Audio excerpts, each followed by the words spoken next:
hello student तुमालुक केने आसा आशा करू सकलोए भाले आसा तो छात्र छात्री सकल फाइनली तुमालुकर বাবে আজি আমি লৈ আহিছো সোশিয়াল সায়েন্সৰ মেট্ৰিক 2026 ৰ কাৰণে 90 মাৰ্কছৰ 100% কমন কুৱেশ্যন তো ছাত্ৰ ছাত্ৰী সকল ইতিমধ্যে তুমালুকক আমি আসামিছৰ 80 মাৰ্কছ 100% কমন ভিডিও আৰু জেনাৰেল ম্যাথমেটিক্সৰ 90 মাৰ্কছ 100% কমন কুৱেশ্যনছ ভিডিও তুমালুকক ইউটিউবত দিয়া হৈছে তো তুমালুকে সেই ভিডিওবোৰ যদি চোৱা নাই ভালকে চাই আহিবা আৰু আমি যোনবোৰ তুমালুকক প্ৰশ্ন দিছো হেখিনি ভালকে যদি পঢ়া তেনে তুমালুকে 100% কমন পেলাব পাৰিবা মেট্ৰিক 2026 ত তো আজিৰ ভিডিও তুমালুকক আমি সোশিয়াল সায়েন্সৰ পেপাৰখন লৈ আহিছো আৰু ইয়াতে আসামিজ আৰু ইংলিশ দুয়োটা মিডিয়ামতে আছে গৰিকে তুমালুকে ভিডিওটো একদম স্কিপ নকৰিবা আৰু আমাৰ চেনেলত যদি আজি নতুন আহিছা তেন্তে চেনেলটো সাবস্ক্ৰাইব কৰিবলৈ একদম পাহৰি নাযাবা আৰু ছাত্ৰ ছাত্ৰী সকল বৰ্তমান কিন্তু আমাৰ এই ভিডিওছবোৰ দেখি বিভিন্ন চেনেলে আমাৰ আইএচ টেগ আসামৰ নিচিনা সেম থাম্বনেল দি সেম টাইটেল দি তেনেকে ভিডিও আপলোড কৰি আছে তো তোমালোকে সেই ভিডিওবোৰৰ পৰা সাৱধান কিয়নো সেই ভিডিওবোৰত তোমালোকে ওপেন কৰি চালে ভিতৰৰ কন্টেন্টবোৰ দেখিয়ে তোমালোকে বুজি পাই যাবা হেবোৰ কমন কোৱেশ্চনছ নহয় বুলি তো আমি তোমালোকৰ বাবে বহুত এনালাইজ কৰি শিক্ষকৰ পৰামৰ্শ অনুযায়ী এই প্ৰশ্নবোৰ তোমালোকৰ বাবে আমি লৈ আহো আৰু এই প্ৰশ্নবোৰ আমি হ্যান্ড ৰিটেন তেনেকে বহুত এনালাইজ কৰিহে বনাও গতিকে তোমালোকে কন্টেন্ট ভিতৰৰ চাই পিছতহে ফলো কৰিবা নহলে কিন্তু তোমালোকে ফেল হৈ যাবা আৰু ছাত্ৰ ছাত্ৰী সকল এতিয়া তোমালোকৰ বজাৰত টেষ্ট পেপাৰ ওলাব আৰু এই টেষ্ট পেপাৰবোৰ বহুত ষ্টুডেন্টে বজাৰৰ পৰা কিনি আনিব অনাৰ পিছত একদম কম সময়ৰ ভিতৰত গুটেইখিনি ডিস্ট্ৰিক্টৰ পেপাৰ চাই তেওঁলোকে কোনটো পঢ়িব কোনটো নপঢ়িব হেবোৰ লৈ বহুত ষ্টুডেন্টে কনফিউজ হৈ যাব তো ছাত্ৰ ছাত্ৰী সকল বজাৰত এতিয়া যোনবোৰ টেষ্ট পেপাৰ ওলাব সেই টেষ্ট পেপাৰবোৰত অসমৰ 35 টা ডিস্ট্ৰিক্টৰ অল কুৱেশ্চন পেপাৰ থাকিব কিন্তু তোমালোকে ইমান কম সময়ত অল কুৱেশ্চন পেপাৰ পঢ়া ইম্পসিবল গৰিকে তোমালোকে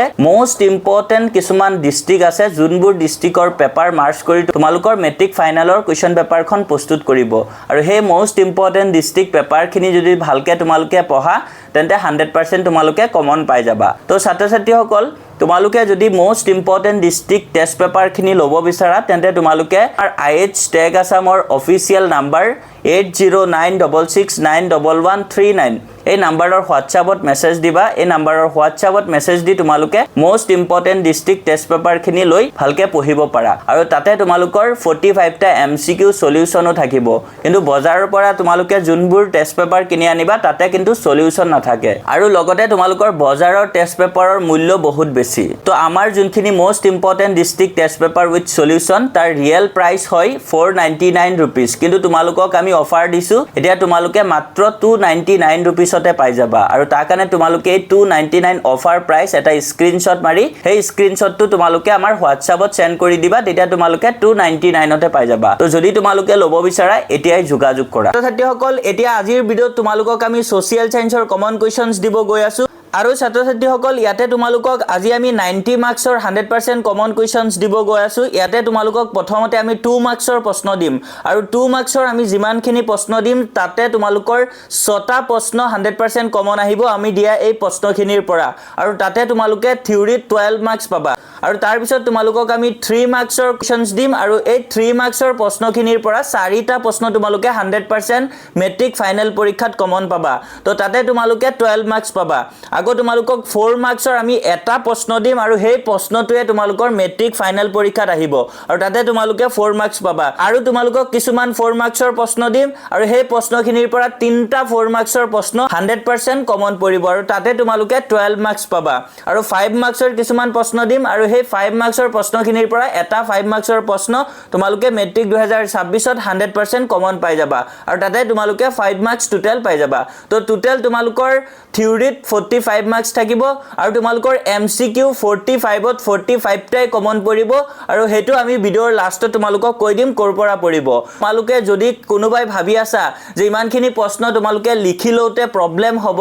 বা তোমালোকে ভিডিওটো ফুল চালে বহুত টাইম যাব তেনে ক্ষেত্ৰত তোমালোকে যদি এই কোৱেশ্চনছ পেপাৰ পিডিএফ আকাৰে লব বিচাৰা তেন্তে তোমালোকে আমাৰ হোৱাটছআপ নাম্বাৰ 8096691139 এই নাম্বাৰৰ হোৱাটছআপত মেছেজ দি তোমালোকে পিডিএফ বাই কৰিব পাৰিবা 99 रुपीस only আৰু যদি তোমালোকে ভাবা যে ফ্ৰী কে তোমালোকে ইয়াৰ পৰাই লিখি লবা হেতু তোমালোকে পাৰিবা এটো তোমালোকৰ ইচ্ছা হয় যদি পাৰ্সোনালি তোমালোকে পিডিএফ বিচাৰা তেন্তে বাই কৰি লব পাৰা আৰু যদি ভাবা ইয়াৰ পৰাই লিখি লবা তেন্তে এখিনি পৰা ধুনিয়াকে লিখি লব পাৰা তো ছাত্ৰ ছাত্ৰীসকল সোশিয়াল সায়েন্সৰ তোমালোকৰ পেপাৰবোৰ কিন্তু অলপ টান আহিব তোমালোকে মেট্ৰিক 2025 ত চাইছা বহুত টান আহিছে আৰু তেনেকা প্যাটাৰ্নতে আমি তোমালোকৰ পেপাৰখন লৈ আহিছো তো ইয়াতে তোমালোকক প্ৰথমতে আমি দি আছো 2 মাৰ্কছৰ প্ৰশ্ন তোমালোকে 5 ৰ পৰা 6 টা প্ৰশ্ন 100% কমন পৰিব আৰু ইয়াতে তোমালোকে 10 to 12 মাৰ্কছ পাবা তো প্ৰথম প্ৰশ্নটো আমি দিছো আহোম শাসনৰ দিনৰ পৰা ব্ৰিটিছ শাসনলৈ ৰাইজমেল সমূহৰ শক্তিশালী স্থিতিৰ সমু আবাহ দিয়া তো ইংলিছতো আছে তোমালোকে ভালকে চাই লবা তোমালোকৰ যোনবোৰ ষ্টুডেন্ট ইংলিছ মিডিয়ামৰ পৰা তেওঁলোকে ইংলিছ মিডিয়ামতো আমি ইয়াতে ধুনিয়াকে লিখি দিছো তোমালোকে ভালকে লিখি লবা তাৰ পিছত নেক্সট আমি আগবাঢ়িছো 2 নম্বৰ প্ৰশ্নটোলে তো 2 নম্বৰ প্ৰশ্নটো দিয়া হৈছে অসমীয়া ভাষাৰ স্বকীয়তা ৰক্ষা আৰু অসমীয়া ভাষা মাধ্যম হিচাপে পুনৰ প্ৰতিষ্ঠা কৰা অসমীয়া ভাষা সাহিত্য উন্নয়নৰ সৈতে জড়িত দুটা অনুষ্ঠানৰ নাম লিখা তো তোমালোকে ভালকে চাবা ইম্পৰ্টেন্ট আছে বহুত তাৰ পিছত ছাত্ৰ ছাত্ৰীসকল 3 নম্বৰ প্ৰশ্নটো আছে বেংকৰ দৰে অনা বেংক বিত্তীয় প্ৰতিষ্ঠানসমূহেও সঞ্চয়কাৰীৰ পৰা সঞ্চয় বা আমানত সংগ্ৰহ কৰে আৰু সেই সঞ্চয় বিভিন্ন জনলৈ ঋণ হিচাপে আগবঢ়ায় এই প্ৰতিষ্ঠানসমূহক বেংক আখ্যা নহয় কিয় তো এটো ভালকে চাবা তোমালোকে ইংলিছ মিডিয়ামৰো এতে লিখা আছে ধুনিয়াকে তাৰ পিছত ছাত্ৰ ছাত্ৰীসকল আমি আগবাঢ়িছো কোৱেশ্চন নম্বৰ 4 লে তো কোৱেশ্চন নম্বৰ 4 ত আছে লৰ্ড কাৰ্জনে ঘোষণা কৰা শাসন আৰু শোষণ একেলগে চলাই যোৱা হয় এই কথাহাৰৰ প্ৰত্যুত্তৰ ভাৰতীয় সকলে কেনেদৰে দিছিল তো ইংলিছ মিডিয়ামতো আছে তোমালোকে ভালকে চাই লবা তাৰ পিছত নেক্সট 5 নম্বৰত দিয়া হৈছে 1857 চনৰ বিদ্ৰোহে অসমত কিবা ইতিবাচক প্ৰভাৱ পেলাইছিল বুলি তুমি ভাবানে তোমাৰ যুক্তি দৰ্হুৱা তো এনেকা নিচিনা প্ৰশ্ন তোমালোকে দেখা পাবাই তো ভালকে তোমালোকে চাবা তাৰ পিছত ছাত্ৰ ছাত্ৰীসকল 6 নম্বৰ প্ৰশ্নটোলৈ আগবাঢ়িছো 6 নম্বৰত দিয়া হৈছে ভাৰতবৰ্ষৰ সংবিধানৰ প্ৰস্তাৱনাত কেনেকৈ গণতান্ত্ৰিক আদৰ্শ প্ৰতিফলিত হৈছে তাৰ পিছত নেক্সট 7 নম্বৰ প্ৰশ্নটো দিয়া হৈছে ভাৰতৰ সংবিধান প্ৰণেতাসকলে যুক্তৰাষ্ট্ৰীয় ব্যৱস্থা প্ৰৱৰ্তনৰ ক্ষেত্ৰত কিয় আমেৰিকা যুক্তৰাষ্ট্ৰৰ সংবিধানখন অনুকৰণ নকৰি কানাডাৰ সংবিধানখন অনুকৰণ কৰিছিল তো ইংলিছতো লিখা আছে চাই লবা ভালকে তাৰ পিছত ছাত্ৰ ছাত্ৰীসকল আমি আগবাঢ়িছো কোৱেশ্চন নম্বৰ 8 লে তো কোৱেশ্চন নম্বৰ 8 ত দিয়া হৈছে ৰাষ্ট্ৰসংঘৰ দুটা উদ্দেশ্য লিখা right to objectives of UNO তাৰ পিছত ছাত্ৰ ছাত্ৰীসকল দিয়া আছে 9 নম্বৰ প্ৰশ্নটো তো 9 নম্বৰত দিয়া হৈছে স্বদেশী আন্দোলনৰ সময়ত ভাৰতীয় নাৰীৰ আন্দোলন প্ৰৱণতা গঢ়ি উঠাত দুটা ঘটনাই প্ৰভাৱ পেলাইছিল ঘটনা দুটা লিখা তো চাই লবা ভালকে বহুত ইম্পৰ্টেন্ট হয় তাৰ পিছত ছাত্ৰ ছাত্ৰীসকল 10 নম্বৰত দিয়া হৈছে কেনেকুৱা পৰিস্থিতিত ৰাষ্ট্ৰসংঘৰ জন্ম হৈছিল তাৰ পিছত নেক্সট 11 নম্বৰত দিয়া হৈছে ভাৰতীয় যুক্তৰাষ্ট্ৰীয় ব্যৱস্থা কিয় কেন্দ্ৰীভূত যুক্তৰাষ্ট্ৰ বুলি অভিহিত কৰা হয় তাৰ পিছত ছাত্ৰ ছাত্ৰীসকল নেক্সট কোৱেশ্চন নম্বৰ 12 আছে কোৱেশ্চন নম্বৰ 12 ত দিয়া হৈছে নৱীকৰণযোগ্য সম্পদ আৰু অনৱীকৰণযোগ্য সম্পদৰ পাৰ্থক্য উদাহৰণৰ সৈতে লিখা তো বহুত বেছি ইম্পৰ্টেন্ট হয় তোমালোকে ভালকে চাবা 13 নম্বৰত দিয়া হৈছে ব্ৰহ্মপুত্ৰ উপত্যকা আৰু বৰাক উপত্যকাৰ প্ৰধান কথিত ভাষা দুটা কি তাৰ পিছত নেক্সট 14 নম্বৰত দিয়া হৈছে মংগোলিয়া জনগোষ্ঠীৰ প্ৰধান দুটা জনজাতিৰ নাম লিখা 15 নম্বৰত দিয়া হৈছে এছিয়া মহাদেশৰ দুখন উত্তৰ দিশলৈ বৈ যোৱা নদীৰ নাম লিখা 16 দিয়া হৈছে ঐক্যবদ্ধ বংগ এটা বৃহৎ শক্তি দ্বিখণ্ডিতকৰণেৰে বৃহৎ বংগ শক্তি ভাঙি চিঙি চুৰমাৰ কৰিব গতিকে বংগৰ অন্তৰ্নিহিত উদ্দেশ্য আছিল হিন্দু মুছলমানৰ একতা ভাঙি দিয়া সাম্প্ৰদায়িক মনোভাৱ বিস্তাৰ ঘটোৱাৰ বাবে ব্ৰিটিছে লোৱা দুটা কাৰ্যপন্থা উল্লেখ কৰা তো ছাত্ৰ ছাত্ৰীসকল ইংলিছতো ইয়াতে লিখা আছে তোমালোকে ভালকে চাবা তাৰ পিছত ছাত্ৰ ছাত্ৰীসকল 70 নম্বৰত দিয়া হৈছে পুনৰাৱৰ্তন পদ্ধতিৰে কিদৰে সম্পদ সংৰক্ষণ কৰিব পাৰি লিখা তো ছাত্ৰ ছাত্ৰীসকল তোমালোকৰ ভিডিওটো যদি ক্লিয়াৰ হোৱা নাই তেন্তে তোমালোকে কোৱালিটি ইনক্ৰিজ কৰি লবা তেতিয়া ধুনিয়াকে ক্লিয়াৰলি দেখা পাবা তাৰ পিছত 18 নম্বৰত দিয়া আছে অসমৰ মীন উদ্যোগ খণ্ডই ৰাজ্যখনৰ গৰুৱা উৎপাদন বিহে অৰিহণা যোগাব পৰা নাই ইয়াৰ দুটা কাৰণ উল্লেখ কৰা 19 নম্বৰত দিয়া হৈছে প্ৰাকৃতিক সম্পদৰাজিৰ জদে মদে ব্যৱহাৰৰ ফলত উদ্ভৱ হোৱা দুটা সমস্যাৰ বিষয়ে লিখা তাৰ পিছত ছাত্ৰ ছাত্ৰীসকল 20 নম্বৰত দিয়া হৈছে ধৰ্ম নিৰপেক্ষতা কি ধৰ্ম নিৰপেক্ষতা কিয় ভাৰতীয় গণতন্ত্ৰৰ মৌলিক স্তম্ভ বুলি গণ্য কৰা হয় তাৰ পিছত ছাত্ৰ ছাত্ৰীসকল 21 ত দিয়া হৈছে ভাৰতবৰ্ষ বৰ্তমান পৃথিৱীৰ চতুৰ্থ অৰ্থনীতিৰ দেশ হিচাপে পৰিগণিত হোৱাৰ সত্ত্বেও অৰ্থনৈতিক উন্নয়ন হৈছে বুলি একেবাৰে ক'ব নোৱাৰি কিয় তো এটো বুজাই লিখিব লাগিব তো তোমালোকে ভালকে চাবা তাৰপিছত ছাত্ৰ ছাত্ৰীসকল 22 নম্বৰত দিয়া হৈছে ভাৰতৰ সংস্কৃতিত অনৈক্যৰ মাজত ঐক্য সৃষ্টিকাৰী দুটা কাৰক লিখা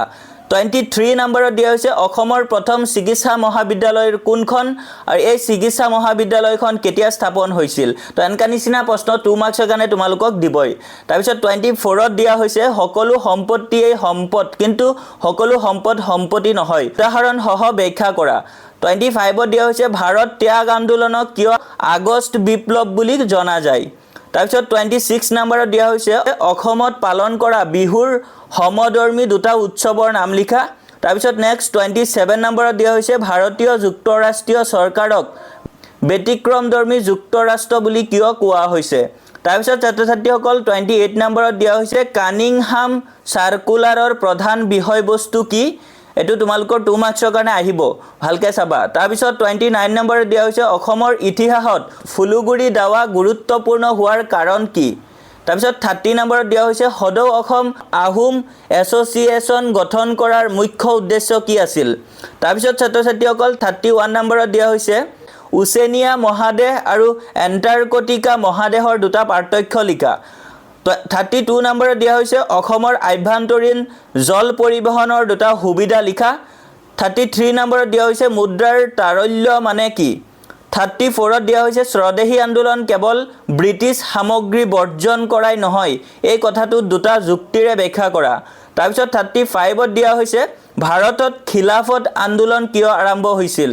নেক্সট দিয়া হৈছে 36 নম্বৰত সম্পদ পৰিৱৰ্তনশীল ব্যাখ্যা কৰা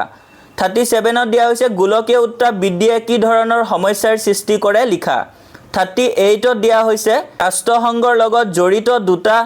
এজেন্সিৰ নাম লিখা তো ছাত্ৰ ছাত্ৰীসকল এই 38টা কোৱেশ্চন আছিল তোমালোকৰ 2 মাৰ্কছৰ কাৰণে আৰু এই 38টা কোৱেশ্চনৰ পৰা তোমালোকে 6টা কোৱেশ্চন 100% কমন পাই যাবা আৰু এই 6টা কোৱেশ্চনত তোমালোকে 12 মাৰ্কছ পাবা ইয়াৰ পৰা তো ছাত্ৰ ছাত্ৰীসকল তোমালোকে একদম টেনচন নলবা এখিনি ভালকে চাবা ইয়াৰ পৰা তোমালোকে সেম টু সেম প্ৰশ্ন কমন পাই যাবা তো ছাত্ৰ ছাত্ৰীসকল তাৰ পিছত আমি আগবাঢ়িছো 3 নম্বৰীয়া প্ৰশ্ন তো ইয়াতে 3 নম্বৰীয়া প্ৰশ্ন যিখিনি দিম ইয়াতে তোমালোকে ভালকে ইয়াতে যিখিনি 3 নম্বৰীয়া প্ৰশ্ন দিম গোটেইখিনি ভালকে চালে ইয়াৰে 4টা তোমালোকে প্ৰশ্ন কমন পাই যাবা তো ইয়াতে প্ৰথম প্ৰশ্নটো দিয়া হৈছে স্বদেশী আন্দোলনৰ যিকোনো 3টা অৱদানৰ বিষয়ে সংক্ষেপে আলোচনা কৰা তো ইংলিছতো দিয়া আছে ভালকে চাবা 2 নম্বৰত দিয়া হৈছে নীতি আয়োগৰ বিষয়ে এটি টুকা লিখা 3 নম্বৰত দিয়া হৈছে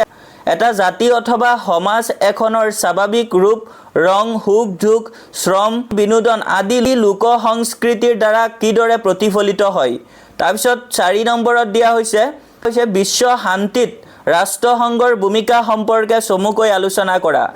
তাৰপিছত আকৌ তোমালোকক এনেকা নিচিনা প্ৰশ্ন অৰ্ডি আকৌ দি দিব পাৰে অসমৰ প্ৰধান কৃষিভিত্তিক উদ্যোগবোৰৰ বিষয়ে চমুকৈ লিখা তাৰপিছত 5 নম্বৰত দিয়া হৈছে ফুলুগুৰি দাৱাৰ ফলত অসমৰ ব্ৰিটিছ চৰকাৰৰ ওপৰত কি প্ৰভাৱ পৰিল নেক্সট তোমালোকক দিয়া হৈছে 6 নম্বৰত ভাৰতবৰ্ষত অৰ্থনৈতিক সংস্কাৰ প্ৰৱৰ্তনৰ 3টা মূল কাৰণ চমুকৈ ব্যাখ্যা কৰা 7 নম্বৰত দিয়া হৈছে অসমীয়া লোক সংস্কৃতিত বিহুৰ অৱদান আলোচনা কৰা তাৰপিছত ইয়াতে তোমালোকক অৰ্ডি দি দিব পাৰে ভাৰতৰ যোগবিদ্যাৰ বিষয়ে চমুকৈ লিখা তাৰপিছত নেক্সট তোমালোকক 8 নম্বৰত দিয়া হৈছে সমাজবাদী ধৰ্মনিৰপেক্ষ আৰু গণৰাজ্য বুলিলে কি বুজা আকৌ এনেকা নিচিনা প্ৰশ্ন তোমালোকক অৰ্ডি দিব পাৰে ভাৰতীয় সংবিধানৰ ক্ষেত্ৰত নেহেৰুৱে আগবঢ়োৱা উদ্দেশ্য সম্পৰ্কিত প্ৰস্তাৱবোৰ লিখা তাৰপিছত নেক্সট 9 নম্বৰত দিয়া হৈছে অসমত 1857 চনৰ সিপাহী বিদ্ৰোহ বিফল হোৱাৰ কাৰণ লিখা 10 নম্বৰত দিয়া হৈছে এজন ভাৰতীয় তেও বাস কৰা অংগৰাজ্যখনৰ নাগৰিক হয়নে উত্তৰৰ সপেক্ষে যুক্তি দিয়া 11 নম্বৰত দিয়া হৈছে ৰায়ত সভাৰ মুখ্য উদ্দেশ্য কেইটা কি আছিল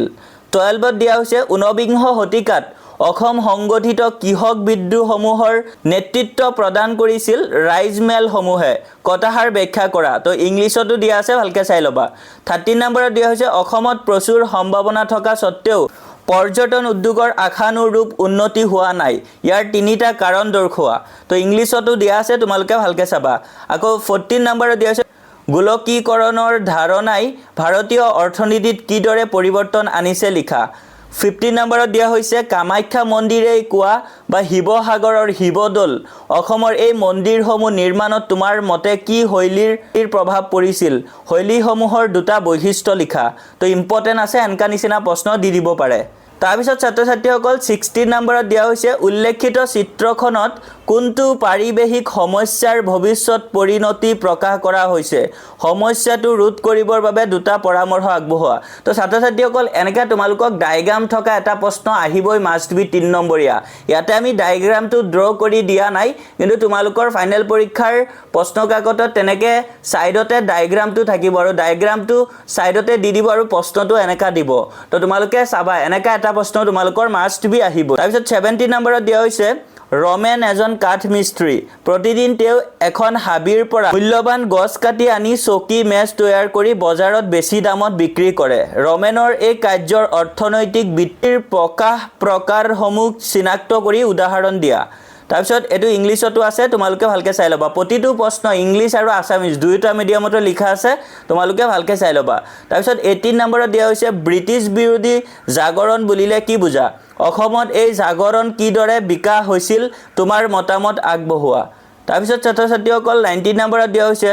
অসমত মণিৰাম দেৱানৰ নেতৃত্বত 1857 চনৰ বিদ্ৰোহৰ বিফলতাৰ কাৰণসমূহ উল্লেখ কৰা 20 নম্বৰত দিয়া হৈছে আহোম ৰাজত্বকালত নিৰ্মিত তিনিটা স্থাপত্য শিল্পকলাৰ নাম লিখা 21ত দিয়া হৈছে অসমৰ ৰেল পৰিবহণ ব্যৱস্থাৰ দায়িত্বত থকা উত্তৰ পূব সীমান্ত ৰেল মণ্ডলৰ মুখ্য কাৰ্যালয় ক'ত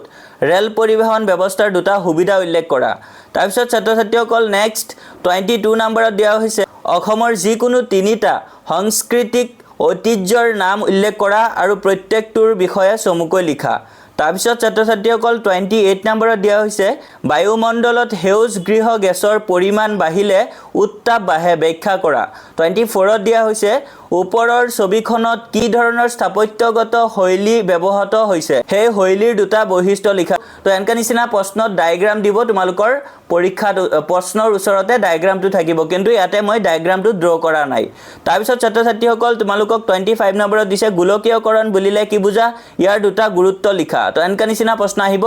তাৰপিছত 26ত দিয়া হৈছে নন্দিনী এজনী উচ্চতৰ মাধ্যমিক দ্বিতীয় বৰ্ষৰ ছাত্ৰী তাই গুৱাহাটীৰ অনিল নগৰত বাস কৰে ছোৱালীজনী বিদ্যালয়ত উপস্থিত হওঁতে তাইৰ 1 ঘণ্টা পলম হ'ল কাৰণ এজাক বৰ ডাঙৰ বৰষুণৰ ফলত ৰাস্তাত বানপানী হৈ গ'ল এনে পৰিস্থিতিৰ বাবে কোনবোৰ কাৰক জগৰীয়া তোমাৰ মতামত আগবঢ়োৱা তো এনেকা নিচিনা প্ৰশ্ন কিন্তু দিব তোমালোকক তো তোমালোকে এনেকা নিচিনা প্ৰশ্ন মাষ্ট বি চাবা আৰু নিজৰ অপিনিয়নৰ পৰা এই প্ৰশ্নবোৰৰ উত্তৰ দিব লাগিব গতিকে তোমালোকে সোশ্যাল সায়েন্স মেইন বুক ধুনিয়াকে ৰিডিং পঢ়িবা প্ৰতিটো চেপ্টাৰ প্ৰতিটো লাইন ধুনিয়াকে ৰিডিং পঢ়িবা তেতিয়া এই প্ৰশ্নবোৰ ইজিলি লিখিব পাৰিবা তাৰপিছত ছাত্ৰ ছাত্ৰীসকল 27 নম্বৰত দিয়া হৈছে অসমীয়া সাহিত্যৰ বিকাশত অসমীয়া ভাষা উন্নতি সাধিনী হবাৰ তিনিটা উল্লেখযোগ্য অৱদান লিখা তাৰপিছত 28 নম্বৰত দিয়া হৈছে ডিজিটেল প্লেটফৰ্ম আজিকালি বৰ জনপ্ৰিয় হৈছে এনে ডিজিটেল প্লেটফৰ্মত যিকোনো তিনিটা সুবিধা লিখা UPI debit card mobile banking তো এনেকা নিচিনা প্ৰশ্ন তোমালোকক দিব নিজৰ অপিনিয়নৰ পৰা আনসাৰবোৰ দিব লাগিব তাৰপিছত 29 নম্বৰত দিয়া হৈছে ছবিত দিয়া চৰাইটো চিনাক্ত কৰা আৰু এই চৰাইটো কোনখন ৰাজ্যৰ বাবে গুৰুত্বপূৰ্ণ আৰু কিয় তো এনেকা নিচিনা প্ৰশ্নত ডায়াগ্ৰামটো তোমালোকক ওচৰতে দি দিব তো বহুত ইম্পৰ্টেন্ট আছে এনেকা নিচিনা এটা প্ৰশ্ন 3 মাৰ্কছৰ কাৰণে আহিবই তাৰপিছত ছাত্ৰ ছাত্ৰীসকল 30 নম্বৰত দিয়া হৈছে ৰিজাৰ্ভ বেংকে 2008 চনত সুদৰ হাৰ সৰ্বাধিক বৃদ্ধি কৰি 17.5% কৰিছিল এই ঘটনাৰ পিছত এবিধ মুদ্ৰাৰ সৃষ্টি হ'ল মুদ্ৰাবিধৰ নাম কি আৰু ই কেনেদৰে সৃষ্টি হ'ল তো ইম্পৰ্টেন্ট আছে এনেকা নিচিনা প্ৰশ্ন দিব 31 নম্বৰত দিয়া হৈছে কৃষি আৰু গ্ৰাম্য উন্নয়নৰ ক্ষেত্ৰত নাবাৰ্ডে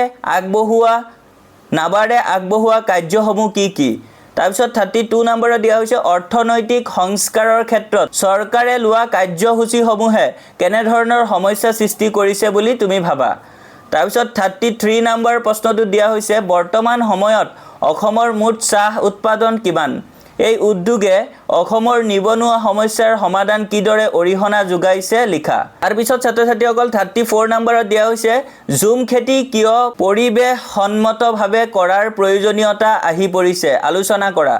তাৰপিছত 35 নম্বৰত দিয়া হৈছে বেটৌ ক্ষমতা কি ৰাষ্ট্ৰসংঘৰ নিৰাপত্তা পৰিষদৰ গঠন সম্পৰ্কে আলোচনা কৰা তো ছাত্ৰ ছাত্ৰীসকল এই 35টা কুৱেশ্যন আছিলে তোমালোকৰ 3 মাৰ্কছৰ কাৰণে আৰু এই 35টা কুৱেশ্যনৰ পৰা 4টা প্ৰশ্ন তোমালোকে 100% মিনিমাম 4টা প্ৰশ্ন কমন পাই যাবা ইয়াতকে বেছিও আহিব পাৰে কিন্তু মিনিমাম 4টা প্ৰশ্ন তোমালোকে 100% কমন পাবা তো ইয়াতে তোমালোকে 12 মাৰ্কছ পাই যাবা তাৰপিছত তোমালোকক কৈছিলো যে আমি 4 মাৰ্কছৰ এটা প্ৰশ্ন দিম আৰু সেই প্ৰশ্নটো আহিব তো 4 মাৰ্কছৰ প্ৰশ্নটো হৈছে তোমালোকে প্ৰতি বছৰে সোশিয়েল সায়েন্সৰ পেপাৰখন যদি চোৱা অসমৰ মানচিত্ৰখন আঁকিবলৈ দিয়ে তো মানচিত্ৰখন তোমালোকক 4 মাৰ্কছৰ কাৰণে দিয়ে 2 মাৰ্কছৰ কাৰণে দিয়ে তোমালোকে মানচিত্ৰখন ড্ৰ কৰাৰ কাৰণে আৰু তোমালোকক দুখন ঠাইৰ নাম বহাব দিয়ে আৰু কেতিয়াবা কিন্তু 5 মাৰ্কছৰ কাৰণে দিয়ে 2 মাৰ্কছ দিয়ে ড্ৰ কৰাৰ কাৰণে তিনটা ঠাইৰ নাম বহুৱাবলৈ দিয়ে তাতে 3 মাৰ্কছ দিয়ে কিন্তু ম্যাক্সিমাম টাইমতে 4 মাৰ্কছৰ কাৰণে দিয়ে তো তোমালোকৰ মানচিত্ৰ 2026তো আহিব গতিকে তোমালোকে অসমৰ মানচিত্ৰটো কেনেকৈ ড্ৰ কৰিব লাগে ভালকৈ শিকি ল'বা আৰু তোমালোকক মানচিত্ৰত কিছুমান ঠাই বহুৱাবলৈ দিব পাৰে তো ইয়াতে আমি কিছুমান ঠাই ধুনীয়াকৈ লিখি দিছো এখিনি ভালকৈ ক'ত আছে তোমালোকে ভালকৈ চাই ল'বা আৰু এখিনিৰ ভিতৰতে তোমালোকক দুখন ঠাই বহাবলৈ দিব তো ইয়াতে প্ৰথমটো চাবা তোমালোকে বৰাক উপত্যকাৰ অন্তৰ্গত এখন জিলা তাৰপিছত আকৌ চাবা তোমালোকে এখন ৰাষ্ট্ৰীয় উদ্যান যিয়ে বাক্সা আৰু চিৰাং জিলাক সামৰি লৈছে তাৰপিছত আকৌ তোমালোকে চাবা অসমৰ হাৰ্টথ্ৰব জুবিনৰ সমাধি ক্ষেত্ৰ তো তোমালোকৰ 2026ত এইটো ঠাই দিয়াৰ 100% চান্স আছে কিয়নো তোমালোকে জানাই জুবিন গাৰ্গৰ বিষয়ে হেতু আৰু ক'ব নালাগে তো জুবিন গাৰ্গৰ সমাধিস্থলী ক'ত আছে অসমৰ মেপত সেই ঠাইডোখৰ বহুৱাবলৈ দিব পাৰে আৰু ম্যাক্সিমাম চান্স আছে দিয়াৰ তাৰপিছত আকৌ তোমালোকে চাবা ৰায়মনা ৰাষ্ট্ৰীয় উদ্যান আকৌ অসমৰ মীন মহাবিদ্যালয় ব্ৰহ্মপুত্ৰৰ এটা নদী বান্ধ আকৌ বাহ উদ্যোগ পাৰ্ক বঙাইগাঁও তেল শোধনাগাৰটো ক'ত আছে চাই ল'বা আকৌ অসম চিকিৎসা মহাবিদ্যালয় আকৌ তোমালোকে চাবা অসমৰ জৈৱ প্ৰযুক্তি পাৰ্ক মৰাপাট উদ্যোগ পাৰ্ক আকৌ ব্ৰহ্মপুত্ৰৰ দুয়োপাৰে সংযোগী দলং আকৌ এছিয়াৰ বৃহত্তম বাগিচা সৰ্ববৃহৎ নদীদ্বীপ তো এইকেইটা তোমালোকে ঠাই ভালকৈ চাই থবা অসমৰ মেপখনৰ কোনখিনি জায়গাত এই ঠাইকেইখন আছে ভালকৈ তোমালোকে চিহ্নিত কৰি ৰাখিবা আৰু তোমালোকৰ মেপ অফ আসাম আহিবই তো এইটো তোমালোকৰ 4 মাৰ্কছৰ কাৰণে আহিব তো এটা প্ৰশ্নই এইটো ডাইৰেক্ট তোমালোকৰ কমন পৰিব তাৰপিছত আকৌ এতিয়া তোমালোকক আমি কিছুমান প্ৰশ্ন দিম আৰু এইখিনি প্ৰশ্ন গোটেইখিনি ভালকৈ যদি তোমালোকে চোৱা তেন্তে এইখিনিৰ পৰা তোমালোকে 4 মাৰ্কছৰ 3টা প্ৰশ্ন 100% কমন পাই যাবা আৰু 3টা প্ৰশ্নত তোমালোকে 12 মাৰ্কছ পাবা তো তোমালোকে ইয়াতে চাব পাৰিছা 15 নম্বৰ প্ৰশ্নটো দিয়া আছে গোলকীয় উত্তাপ বৃদ্ধিয়ে কি ধৰণৰ সমস্যা সৃষ্টি কৰিব পাৰে নাইবা বায়ু প্ৰদূষণ ৰোধ কৰাৰ 4টা পৰামৰ্শ আগবঢ়োৱা তো তোমালোকে ইংলিছ আছামিজ দুটা মিডিয়ামতে আছে তো ইয়াতে 50 নম্বৰ প্ৰশ্নটো চাবা তাৰপিছত আকৌ 51 নম্বৰ প্ৰশ্নটো চাবা 52 নম্বৰ প্ৰশ্নটো চাবা 53 নম্বৰ প্ৰশ্নটো চাবা আকৌ 55 নম্বৰ প্ৰশ্নটো চাবা মই লাইন বাই লাইন পঢ়ি নাযাওঁ ভিডিওটো বহুত লং হৈ পৰিছে ইতিমধ্যে আৰু এনেকৈ লাইন বাই লাইন পঢ়ি গ'লে ভিডিওটো আৰু বেছিকৈ লং হৈ যাব তো তোমালোকে স্ক্ৰীনশ্বট লৈ ল'বা নহলে লিখি ল'বা ভিডিওটো ষ্টপ কৰি তাৰপিছত আকৌ 59 নম্বৰ প্ৰশ্নটো চাবা বহুত বেছি ইম্পৰ্টেন্ট হয় আকৌ তোমালোকে ইয়াতে দেখিব পাইছা 54 নম্বৰ প্ৰশ্নটো 55 নম্বৰ প্ৰশ্নটো 60 নম্বৰ প্ৰশ্নটো আকৌ 50 নম্বৰ প্ৰশ্নটো 57 নম্বৰ প্ৰশ্নটো 54 নম্বৰ 49 নম্বৰ প্ৰশ্নটো চাবা ইয়াতে আকৌ 51 নম্বৰ প্ৰশ্নটো চাইছা আকৌ 52 57 আকৌ ইয়াতে 58 নম্বৰ কোৱেশ্চনটো চাবা তাৰপিছত নেক্সট আকৌ 54 নম্বৰ প্ৰশ্ন 55 56 57 আকৌ তোমালোকে 46 নম্বৰটো চাবা আকৌ 47 এণ্ড লাষ্ট তোমালোকে 48 নম্বৰ এই গোটেইখিনি প্ৰশ্ন তোমালোকে যদি ভালকৈ চোৱা এইখিনিৰ পৰা তোমালোকে 4 মাৰ্কছৰ 3টা প্ৰশ্ন 100% কমন পাই যাবা আৰু ইয়াতে তোমালোকে 12 মাৰ্কছ পাবা তো এতিয়া ছাত্ৰ ছাত্ৰীসকল তোমালোকৰ মেট্ৰিক পৰীক্ষাত 5 মাৰ্কছৰ কাৰণে এটা প্ৰশ্ন আহিবই তো ইয়াতে আমি যিখিনি প্ৰশ্ন দিম এইখিনি ভালকৈ যদি চোৱা তেন্তে তোমালোকে 5 মাৰ্কছ পাই যাবা তো এনেকা টেবুল থকা প্ৰশ্ন বিশেষকৈ তোমালোকক 5 মাৰ্কছৰ কাৰণে দিব পাৰে তো ইয়াতে তোমালোকে 54 নম্বৰ প্ৰশ্নটো দেখিছা এইটো তোমালোকৰ মেট্ৰিক 2025ত আহিছিলে তো এইটো চাই থবা বহুত ইম্পৰ্টেন্ট আছে তাৰপিছত আকৌ তোমালোকে ইয়াতে 49 নম্বৰ প্ৰশ্নটো দেখা পাইছা এইটো 5 মাৰ্কছৰ প্ৰশ্ন হয় অৰডি আকৌ এটা প্ৰশ্ন দিয়া আছে তো গোটেইখিনি ভালকৈ চাবা আৰু ইয়াতে তোমালোকে আৰু এটা 59 নম্বৰ প্ৰশ্নটো দেখিছা তো এটো টেবুল থকা প্ৰশ্ন ইম্পৰ্টেন্ট আছে তো এটো ভালকে চাই থবা আকৌ ইয়াতে আৰু এটা প্ৰশ্ন 53 নম্বৰত টেবুল থকা প্ৰশ্ন তো এনকা নিচিনা প্ৰশ্ন তোমালোকক দিব আকৌ তোমালোকে ইয়াতে 59 নম্বৰত দেখিছা ডায়াগ্ৰাম থকা প্ৰশ্ন তো এনেকা নিচিনা প্ৰশ্নই তোমালোকক 5 মাৰ্কছৰ কাৰণে দিব আকৌ 56 নম্বৰ প্ৰশ্নটো আকৌ তোমালোকে ইয়াতে অৰ দি 56ত অৰ দি আৰু এটা প্ৰশ্ন চাইছা গোটেইখিনি তোমালোকৰ বাবে বহুত বেছি ইম্পৰ্টেণ্ট হয় আকৌ ইয়াতে 49 নম্বৰ প্ৰশ্ন এণ্ড লাষ্ট 50 নম্বৰ প্ৰশ্ন তো এইখিনি প্ৰশ্ন গোটেইখিনি যদি তোমালোকে চোৱা তেন্তে 5 মাৰ্কছৰ এটা প্ৰশ্ন এই প্ৰশ্নখিনিৰ পৰাই তোমালোকে কমন পাই যাবা তো ছাত্ৰ ছাত্ৰীসকল এইখিনি আছিলে তোমালোকৰ ওভাৰঅল থিওৰি 45 মাৰ্কছৰ 100% কমন আৰু আমি ইয়াতে যিখিনি প্ৰশ্ন দিছো এইখিনি প্ৰশ্ন তোমালোকে ভালকে যদি পঢ়া তেন্তে থিওৰিত তোমালোকে 45ত 45 এই কমন পাই যাবা তো ছাত্ৰ ছাত্ৰীসকল এতিয়া আহিছে 45 মাৰ্কছৰ এমসিকিউজ তো থিওৰি তোমালোকক দি দিছো এতিয়া এমসিকিউজৰ কাৰণে কি কৰিবা তো এমসিকিউজ ইতিমধ্যে আইএইচ টেগ আসামৰ পৰা যোনসকলে সোশিয়েল সায়েন্সৰ মোস্ট ইম্পৰ্টেন্ট এমসিকিউজ ইবুকখন লৈছা সেই ইবুকত যিমানখিনি এমসিকিউজ আছে গোটেইখিনি ভালকে যদি পঢ়া তাৰ পৰাই তোমালোকে 45ত 45টা এমসিকিউ কমন পাই যাবা আৰু লাইন বাই লাইন কুৱেশ্যনো মিলিব কুৱেশ্যন প্যাটাৰ্ন তেনেকা চেঞ্জ নহয় আমি যেনেকে দিছো সেই ইবুকখনত কুৱেশ্যনছবোৰ লাইন বাই লাইন মিলি যাব আৰু 45ত 45টা এমসিকিউ কমন পৰিব তো যিসকলে লৈছা সেই সকলে সেই এমসিকিউজখিনি ভালকে প্ৰেক্টিছ কৰিবা আৰু যিসকলে এতিয়ালৈকে আমাৰ এমসিকিউজখিনি লোৱা নাই তেন্তে তোমালোকে এতিয়া আমাৰ হোৱাটছআপ নম্বৰ 8096691139 এই নম্বৰৰ হোৱাটছআপত মেছেজ দি সোশিয়েল সায়েন্সৰ মোস্ট ইম্পৰ্টেন্ট এমসিকিউজ ইবুকখন লৈ লবা তো ছাত্ৰ ছাত্ৰীসকল এইখিনি আছিলে তোমালোকৰ সোশিয়েল সায়েন্সৰ 90 মাৰ্কছ 100% কমন কুৱেশ্যনছ তো ছাত্ৰ ছাত্ৰীসকল তোমালোকে এইখিনি ভালকে যদি পঢ়া 100% শিওৰ তোমালোকে 85ৰ পৰা 90 তোমালোকে ইজিলি পাবা আৰু তোমালোকে প্ৰেক্টিকেল মাৰ্কছ লৈতো একদম 90 প্লাস পাবা গতিকে তোমালোকে একদম টেনচন ল'ব নালাগে এইখিনি ভালকে পঢ়ি যোৱা আৰু আমাৰ এই ভিডিঅ'ছবোৰ চাই বহুতো ইউটিউবাৰে বহুতো ইউটিউব চেনেলে এনেকে ভিডিঅ'ছবোৰ বনাব সেম থাম্বনেল দি কিন্তু তোমালোকে সেই ভিডিঅ'ছবোৰ ওপেন কৰিলে ভিতৰত গৈ তোমালোকে কন্টেন্টত চাবা কিতাপ লৈ কিবা কিবি দি দিছে কিন্তু তোমালোকক আমি যিখিনি প্ৰশ্ন দিছো বহুত এনালাইজ কৰি বহুত ৰিসাৰ্চ কৰি ভাল অভিজ্ঞ শিক্ষকে পৰামৰ্শ দিয়া মতেহে আমি এই কুৱেশ্যনছখিনি বনাইছো আৰু এই কুৱেশ্যনছখিনি তোমালোকে ভালকে যদি পঢ়া তোমালোকে পৰীক্ষা হলত ডাইৰেক্ট সেম টু সেম প্ৰশ্ন 100% দেখা পাবা ঠিক আছে ছাত্ৰ ছাত্ৰীসকল এটো তোমালোকৰ চইচ তোমালোকে কাক ফলো কৰা তোমালোকৰ তাত যোনটো ট্ৰাস্টেবল লাগে হেতুহে তোমালোকে ফলো কৰিবা তো আজি কাৰণে এইখিনি আছিল নেক্সট কোনটো সাবজেক্টৰ এনেকা কমন কুৱেশ্যনছ লাগে তোমালোকে কমেন্টছত জনাবা ইতিমধ্যে আসামিজ দিয়া হল জেনাৰেল ম্যাথমেটিক্স দিয়া হল আৰু আজি এই সোশিয়েল সায়েন্সখন দিয়া হৈছে আৰু বাকি কোনটো সাবজেক্টৰ লাগে নেক্সট ভিডিও তোমালোকে কমেন্টছত জনাবা তো ছাত্ৰ ছাত্ৰীসকল তোমালোকে ভালকে পঢ়া পৰীক্ষালে অল দা বেষ্ট থাকিল thank you for watching keep watching IH tag Assam